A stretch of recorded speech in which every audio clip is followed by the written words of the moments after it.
भगवान का चरित्र कह रहा है। सावन के महीने में प्रदोष का जो दिन आए, 2 प्रदोष श्रावण के महीने के 2 प्रदोष पड़ेंगे। किसी भी प्रदोष पर एक बुधवार की प्रदोष कामना की पूर्ति करते हैं। बुधवार की प्रदोष पड़ती है तो शिव रजत भवन में निवास करते हैं। हो गया, वास्तु दोष हो गया, काल सर्प दोष हो गया, एक बीमार पड़ता एक ठीक होता, फिर बीमार पड़ता फिर ठीक होता, फिर बीमार पड़ता फिर ठीक होता। शिव महापुराण की कथा कह रही है, शंकर भगवान का चरित्र कह रहा है।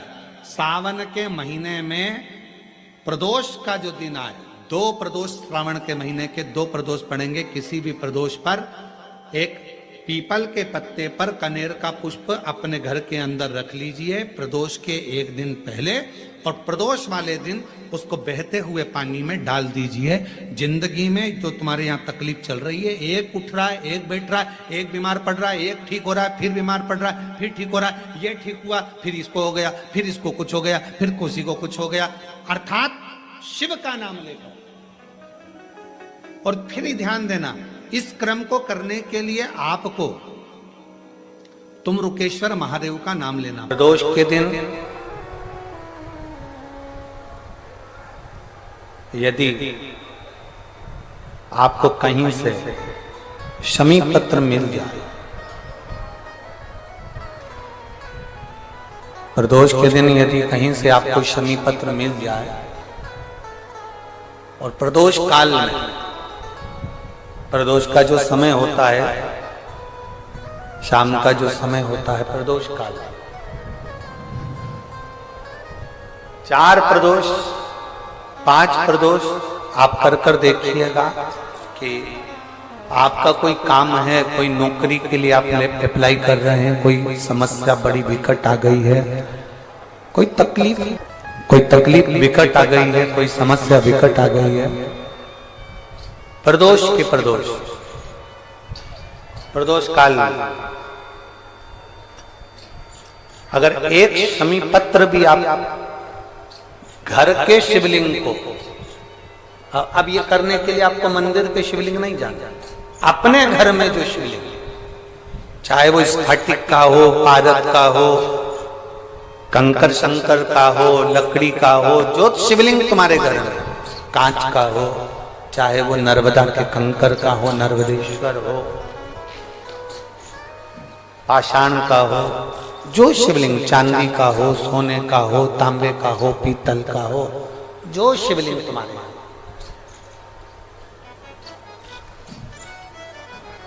एक शमी पत्र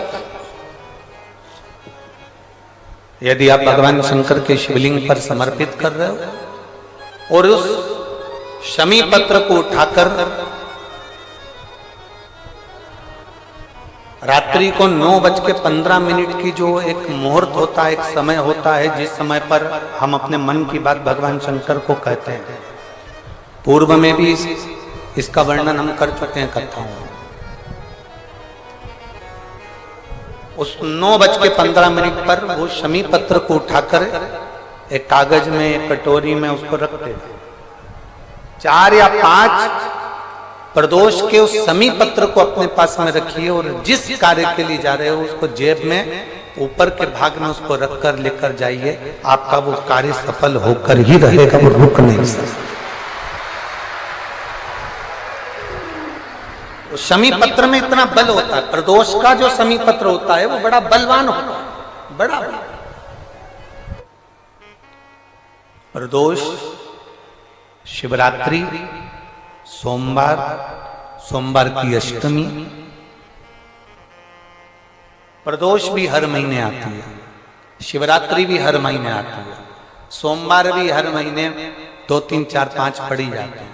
सोमवार की अष्टमी जरूर साल भर में 4 या 5 आती है। सोमवार, प्रदोष, शिवरात्रि, सोमवार की अष्टमी, ये वो तिथियां हैं, ये वो वार हैं। अगर कोई भूल से भी शंकर भगवान के शिवलिंग का निर्माण करता है या अपने घर में रखे हुए शिवलिंग पर शमी पत्र को समर्पित कर देता है, तो जिंदगी में उसका बाल बांका हो ही नहीं सकता। प्रदोष के शमी पत्र में बल होता है। प्रदोष के शमी पत्र में मैं सुनील जी को धन्यवाद दूंगा, आपको बहुत बहुत साधुवाद। ये 5 दिन की कथा में 22 तारीख को प्रदोष पड़ रहा है और बाबा की कृपा है आप पर, जो ये प्रदोष के समय पर भी कथा चल रही है। कथा का समापन। श्री शिवाय नमस्तुभ्यम। हर हर महादेव। गुरुजी द्वारा बताए गए उपाय को विश्वास के साथ जरूर करें और कमेंट में श्री शिवाय नमस्तुभ्यम जरूर लिखें। Thanks for watching. और कितना सुंदर कहा है, मंदिर बनाया तो अपने लिए नहीं, सर्व जगत के लिए बनाया। सारंग ऋषि ने अगर मांगा भगवान शिव से, सर्व जगत के हित के लिए मांगा, सर्व जगत हित। और आज भी नियम है, काशी में अगर कोई कावड़ चढ़ाने के लिए जाता है, काशी में कोई दर्शन करने विश्वनाथ जी के जाता है, तो सारनाथ महाराज के दर्शन, सारनाथ महादेव के दर्शन जरूर करता है। एक दिन सारनाथ सारंग ऋषि बूढ़े से हो गए, अवस्था ढल गई, अवस्था ढल गई। कौन आए सेवा करने? तो भगवान एक दिन सारंगनाथ को, सारंग ऋषि को प्यास लगी, गंगा का जल लेने के लिए ना जा सके, शिवजी को याद करा। शंकर भगवान ने वहीं पर कुंड को प्रकट कर दिया, वही कुंड। और सारंग ऋषि के सम्मुख में कुंड को प्रकट करा। देव अधिदेव महादेव ने कहा सारंग ऋषि से, सारंग जी तुम्हारे सम्मुख में यह कुंड प्रकट है, मैं देव अधिदेव महादेव यहां लिंग रूप में प्रकट रहूंगा, इस शिवलिंग का नाम तुम्हारे नाम से जोड़ा जाएगा, इसको लोग सारनाथ कहा करें, सारंगनाथ कहा। कभी मौका लगे विश्वनाथ की धरा पर काशी में यदि आप जाएं तो एक बार सारंगनाथ जी का दर्शन जरूर करें। क्यों? क्योंकि वो एक ऐसा दिव्य दर्शन है, सारनाथ भगवान का एक ऐसा दिव्य दर्शन है, उस कुंड का ऐसा दिव्य दर्शन है जहां पहुंचकर हम जो कामना लेकर, अगर कितना भी जीवन में ऋण पड़ा हो, कितना भी कर्जा पड़ा हो, कितना भी दुख पड़ा हो, कितनी भी तकलीफ पड़ी हो, अगर काशी में सारनाथ भगवान का दर्शन यदि कर लेते हैं तो हमारी जिंदगी के सारे दुख धीरे धीरे धीरे धीरे, हमारा कर्जा धीरे धीरे चूक जाता है, समाप्त हो जाता है। सारनाथ भगवान का इतना महत्व लिंग पुराण में भी है, शिव महापुराण में भी है, नर्मदा पुराण में भी है। सारनाथ भगवान का वर्णन स्कंद पुराण के काशी खंड में भी है, चारों पुराणों में इसका वर्णन मिलता है। और यदि संसार का कोई व्यक्ति अगर मान लो काशी में जाकर सारनाथ भगवान का दर्शन ना कर पावे और उसकी जिंदगी में बहुत कर्जा है, इतना भी धन नहीं है कि काशी जाकर सारनाथ भगवान का दर्शन करे, तो शिव महापुराण की कथा कहती है अगर बन सके तो 5 बेलपत्र, 5 दुर्वा, 5 कनेर का पुष्प, 5 काली तिल हाथ में रखकर सारनाथ भगवान का स्मरण कर कर भगवान शंकर के मंदिर में शिवलिंग पर समर्पित करें। और शिवलिंग पर समर्पित कर कर सारनाथ भगवान का स्मरण कर कर लोटा भरकर जल शिव को समर्पित करे। उसी का थोड़ा सा जल झेल कर लेकर आकर अपने घर व्यापार के ऊपर छिड़कना प्रारंभ करे। धीरे धीरे 3 महीना भी नहीं लगेगा, व्यापार वृद्धि करेगा, कर्जा चूकना प्रारंभ हो जाएगा। सारनाथ भगवान का इतना महत्व, बोले सारनाथ महादेव की, शिव का इतना, उसको जाने, उसको पहचान। जब प्रदोष पड़े, बन सके 1 बेलपत्र, बन सके 5 बेलपत्र, शमी पत्र, हरे मूंग, कलश के अंदर थोड़ा सा पानी लेकर 1 बेलपत्र, हरा मूंग, शमी पत्र डालकर और उसमें थोड़ा सा गुड़ डालकर भगवान शिव का स्मरण कर कर प्रदोष काल में, मान लो कोई काम आपका बहुत जरूरी है, बहुत दिनों से अब थक गए हैं, नहीं हो रहा, कर्जा बढ़ रहा है, धन नहीं आ रहा, व्यापार नहीं चढ़ रहा, या कोई समस्या बहुत प्रबल है, कोई एग्जाम में बैठ रहे हो नहीं हो रहा, परीक्षा भी दे दी है, रिजल्ट आने ही वाला है, तो भी प्रदोष काल में, प्रदोष के समय वो जल, मूंग, शमी पत्र और बेलपत्र और गुड़ का शंकर के शिवलिंग को समर्पित करना प्रारंभ कर दो। 2 या 3 प्रदोष करोगे, बाबा आपकी मनोकामना शीघ्र पूर्ण कर देगा। 2 या 3 करो। कभी जीवन में आपको लग रहा हो कि मैंने 2-3 व्यापार करके देख लिए और घाटा ही घाटा हो रहा है, इसमें मुझे तरक्की नहीं मिल रही है, इसमें मुझे उन्नति नहीं मिल रही है, या कर्जा बढ़ रहा है, घट नहीं रहा और बहुत कर्जा बढ़ रहा है, तब एक प्रयोग जरूर करिएगा। प्रदोष के दिन एक धतूरा भगवान शंकर के शिवलिंग के ऊपर रख दीजिए। जब तुम्हें लगे कि मैंने 2-3 व्यापार बदल कर देख लिए, चल नहीं रहे या कर्जा बढ़ रहा है, घट नहीं रहा, तब एक धतूरा भगवान शंकर के ऊपर रख दीजिए। धतूरा रखने का एक नियम होता है। धतूरे की जो डंडी होती है, देखिए छोटी सी डंडी होती है धतूरे में, वो डंडी धतूरे की आप जहां बैठे हो उससे विपरीत होना चाहिए।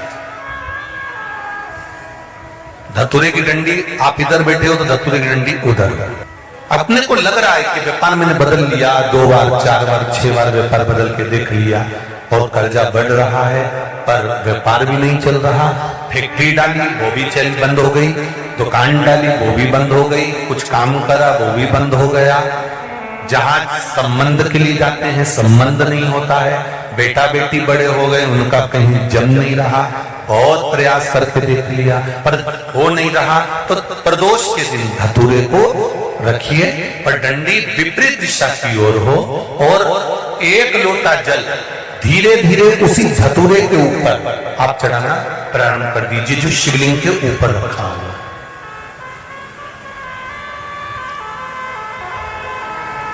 महाराज हाटकेश्वर महादेव का नाम लेकर, कौन से महादेव, जम के बोलो जरा, हाटकेश्वर महादेव का नाम लेकर जो जल समर्पित करा जाता है और उस जल को समर्पित करने के बाद उसी धतूरे को वापस घर में ले आया जाता है, वापिस ले आओ। उसके बाद तुम जिस कार्य में हाथ डालोगे और जो कार्य करना चाहोगे उसमें सफलता मिलना चालू हो जाएगी और कर्जा भी धीरे धीरे चूकना प्रारंभ हो जाएगा। संबंध नहीं हो रहे होंगे तो संबंध होना प्रारंभ। कौन सा महादेव, जम के बोलिए जरा, हाटकेश्वर महादेव का स्मरण। एक शमी पत्र, 5 बेलपत्र तांबे के लोटे में जल में डाल लीजिए, 7 दाने अक्षत के आखे अक्षत के डाल लीजिए और प्रदोष काल में, प्रदोष काल जो शाम का समय होता है, प्रदोष काल में भगवान शंकर के मंदिर जाकर पांव में चप्पल पहनकर ना जाइए, घर में घी का दिया लगाकर कलश लेकर शिव के मंदिर में चले जाइए। शिव मंदिर में दिया नहीं लगाना है, आपको केवल घर में दिया लगाकर जाना है और शंकर जी के मंदिर में वो ऐसा कैसा ही पानी पूरा उंडेल कर डालकर शिवलिंग पर आ जाइए। झोली पसार कर प्रणाम करिए, शंकर की देहली पर 2 मिनट बैठकर ओम नमः शिवाय का स्मरण कर लीजिए। कुछ देर शिव के मंदिर में प्रदोष काल, प्रदोष के समय पर, प्रदोष के दिन बैठकर शिव नाम का जाप करें, जल का पात्र बाकी घर में ले आए और बड़े प्रेम से अगले महीने फिर प्रदोष के दिन, फिर प्रदोष काल में शिव के द्वार जाना, फिर विनती करें, कहीं मत जाना, केवल शंकर के शरण में जाना, उससे कहना, उससे निवेदन करना।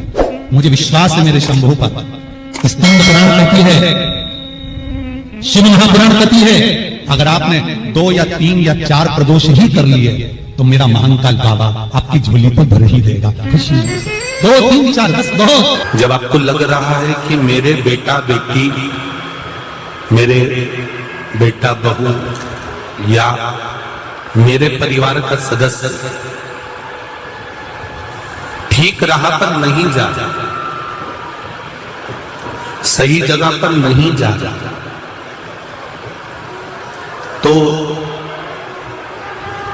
पीपल के वृक्ष के नीचे, जिस पीपल के वृक्ष के नीचे कोई देवता का मंदिर ना हो या कोई स्थान ना हो या कोई मूर्त ना हो, आपको लग रहा है कि मेरे बच्चे भटक गए, मेरे बच्चों ने मार्ग भटक गए और सही मार्ग पर नहीं जा रहा, तब आप पीपल के वृक्ष के नीचे भगवान पिपलेश्वर महादेव के नाम से, कौन से महादेव, जम के बोलो जरा, पिपलेश्वर महादेव के नाम से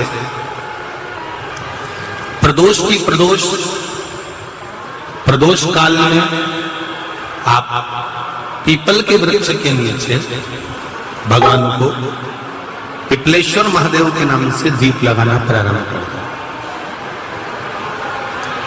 और एक बात का स्मरण रहे आपको, आप पिपलेश्वर महादेव के नाम से जब दिया लगाएं तो आपके स्मरण में रहना चाहिए कि मेरे जो बच्चे गलत मार्ग पर जा रहे हैं,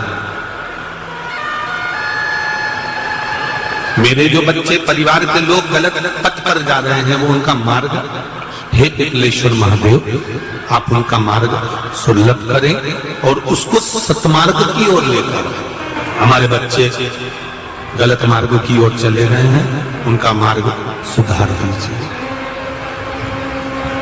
मार्ग सवार दीजिए। हमारे यहाँ बहुत सुंदर कहा है शिव महापुराण में, प्रदोष व्रत कथा के अंतर्गत प्रदोष काल में किया गया पुण्य, दान, सत्कर्म, भजन, एक लोटा पानी का भी 7 भाग हमारे भाग्य में